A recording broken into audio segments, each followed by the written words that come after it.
Assalamualaikum warahmatullahi wabarakatuh. Sebelum kita memulai pembelajaran pagi hari ini, marilah kita berdoa terlebih dahulu. Berdoa mulai. Selesai. Pada pagi hari ini, kita akan membahas mengenai sujud tilawah. Apa itu sujud tilawah? Sujud tilawah adalah sujud yang dikerjakan pada saat kita mendengar atau membaca ayat sajadah dalam Al-Quran. Kalian tahu ayat sajadah itu apa? Ayat sajadah adalah ayat Al-Quran yang menunjukkan perintah bersujud, atau di dalamnya itu menceritakan orang-orang yang sedang bersujud. Nah, sujud tilawah ini hukumnya adalah sunnah. Tujuannya untuk apa? Untuk menyatakan keagungan Allah Subhanahu wa Ta'ala, sekaligus pengakuan bahwa diri kita ini lemah, diri kita ini sangat kecil di hadapan Allah Subhanahu wa Ta'ala. Di dalam sujud tilawah ini terdapat syarat serta tata cara melakukannya. Kita akan membahas mengenai syaratnya terlebih dahulu. Syaratnya itu ada 3. Yang pertama adalah suci dari hadas dan najis. Yang kedua, menutup aurat. Dan yang ketiga, menghadap ke arah kiblat setelah kita mendengar atau membaca ayat sajadah. Kemudian kita akan membahas mengenai tata caranya. Ada 2 ya. Pertama, ketika kita berada dalam keadaan sholat.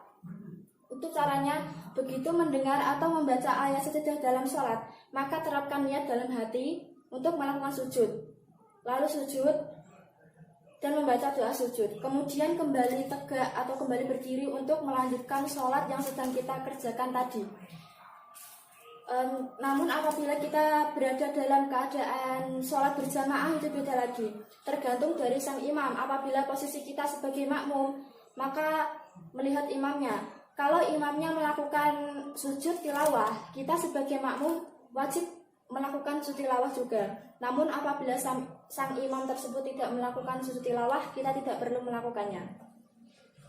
Kemudian yang kedua, ketika berada di luar sholat. Jadi caranya itu ketika selesai membaca atau mendengar ayat sajadah, maka langsung menghadap ke arah kiblat dan menerapkan niat. Lalu takbiratul ihram dengan mengangkat kedua tangan. Kemudian takbir untuk bersujud, lalu bersujud dan membaca doa sujud tilawah. Nah, untuk niatnya sendiri adalah nawaitu sujudat tilawati sunnatalillahi ta'ala. Dan bacaan sujudnya adalah sajada wajhiya lilladzi khalaqahu wa sawwarahu wa syaqqa sam'ahu wa basarahu wa bihaulihi wa quwwatihi fatabarakallahu ahsanul khaliqin. Nah, itu tadi yang dapat saya sampaikan pada pagi hari ini ya. Apakah ada pertanyaan? Kalau tidak ada, tugas besok pagi adalah menghafal niat serta doa sujud tilawah. Demikian pertemuan kali ini. Wassalamualaikum warahmatullahi wabarakatuh.